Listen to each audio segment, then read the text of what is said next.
What's going on, guys? In this quick tip video today, I'm going to show you how to modify this Muldoon figure to add a little more articulation to him and to change the head to a hatless variant. Let's go ahead and get started. So starting off, you want to find a donor figure, and the figure that you want to use, you want to make sure that it does have a hand peg, that its hand can move, and you want to remove that hand just like so, because we're going after the peg on the end. And what I'm actually going to do is come in here with the X-Acto knife, and we're going to remove the peg. Just like that. And you can see here on the Muldoon, I have done his left hand. So it's got the little peg in there, and there's a hole drilled. I also drilled the hole in the hand itself just a little bit to set that peg in so it had something to bite onto. And then his hand plugs in and articulates.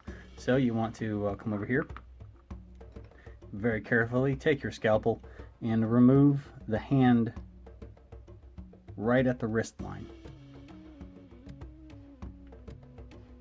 Nice clean cut.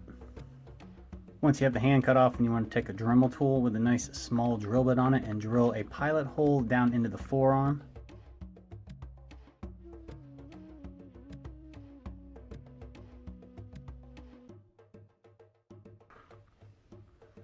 And a small pilot hole in the hand.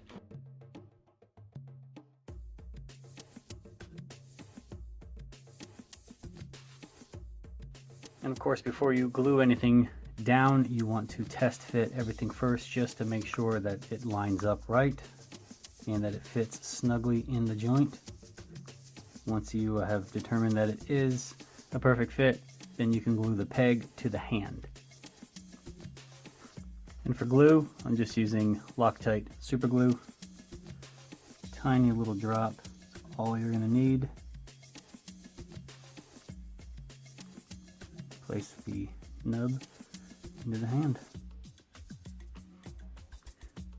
Once the glue has dried, then you can take his shotgun and put it in his hand, and he can hold it way better than he could right out of the box. I was going to try and modify the shotgun by cutting the stock part here, the little the collapsible part, but there's just not enough material on it to really risk getting in there and risk cutting something off that I didn't want cut off. So I'm not going to worry about doing a shotgun. He doesn't really have the butt here open for more than 10 seconds, then he's taken out by a velociraptor. So I'm not going to worry too much about the shotgun. Now we're going to move on to the head.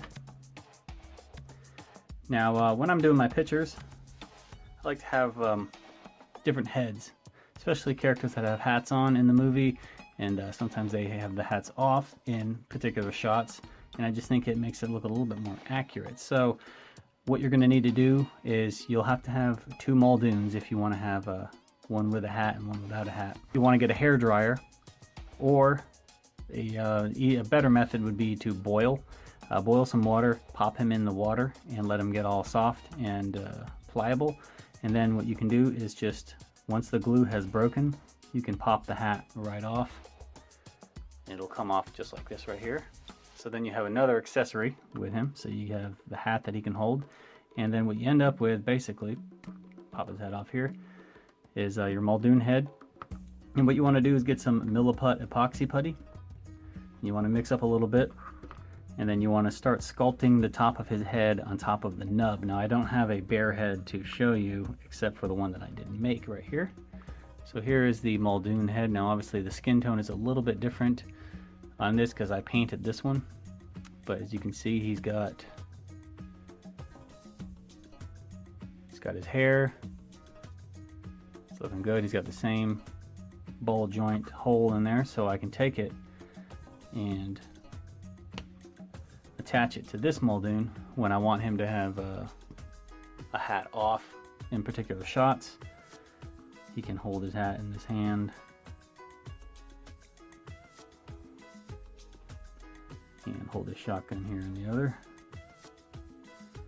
Just makes for a little bit more versatility when it comes to doing photos and stuff like that. Painting the face I had experimented with casting his head in resin. This is just white. It's going to be impossible for you to even see this on camera. I'm still experimenting with the mold. It didn't turn out as good as I wanted it to. I'm getting air bubbles in his nose, but also I'm not using a pressure chamber or anything like that, pressure pot to get the air bubbles out. So I'm going to keep experimenting. Ideally what I want to do is cast in a flesh tone resin. That way I don't have to worry about painting the skin. But if you do go this route, things that I do recommend: flat earth brown for his hair. It's a nice tan color brown, and you want to get some different flesh tones. This is a basic skin tone. This is dark flesh, and this one right here is medium flesh tone. You want to mix these with a little bit of red to kind of get some warmth in the skin. And as far as the eyes go, I did not paint the eyes. These are the original eyes from the ones that Mattel had printed onto their head. I just didn't want to have to mess around with a tiny little brush, you know, with my shaky hands trying to get in there and paint eyes.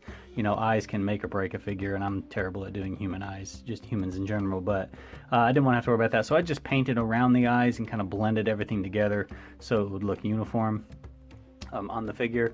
But there are more pictures of him over on my Instagram page. I have been recreating a lot of original Jurassic Park scenes, so be sure to go and check those out. That's going to do it for this custom video. I hope you found the information provided useful and you get out there and start making your own custom Jurassic Park figures. Remember, for more Jurassic Park related content, you guys know where to find me. Links will be in the description box below. Stay tuned because I have a bunch of custom human videos coming up in the works as we speak. I've been working non-stop trying to get these human videos done. They do take some time, especially the ones that I'm building from scratch. The modification ones like these, you know, they're not that difficult to do, but building a human from scratch is becoming a challenge. But don't worry, the videos are coming, and hopefully you guys will be able to find that information useful and make your own humans. So until next time, guys, you all take care, and I will see you in the next video.